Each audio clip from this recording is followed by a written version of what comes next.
Avvicinandosi la stagione estiva, siamo stati nella frazione balneare di San Leone per vedere se è pronta ad accogliere turisti.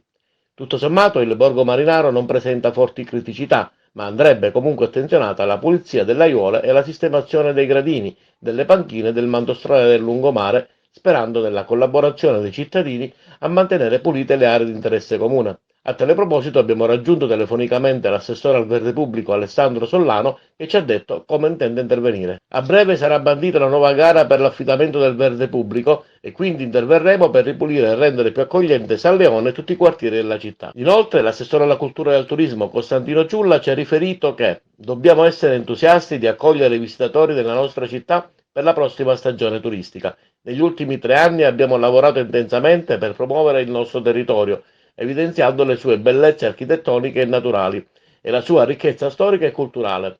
Essere capitale italiana della cultura per il 2025 è un riconoscimento straordinario e siamo fiduciosi che attirerà l'attenzione di un pubblico ancora più vasto già da quest'anno. L'incremento dei flussi turistici, continua l'assessore Ciulla, sarà il risultato tangibile di questo impegno e delle opportunità per il nostro territorio. Dobbiamo quindi essere ottimisti e lavorare sulle ataviche criticità del nostro territorio che ben conosciamo. Ripeto, come spesso mi capita di dire, che essere capitale italiana della cultura deve rappresentare non una minaccia, ma un'opportunità irripetibile che serve a risvegliare le coscienze di tutti.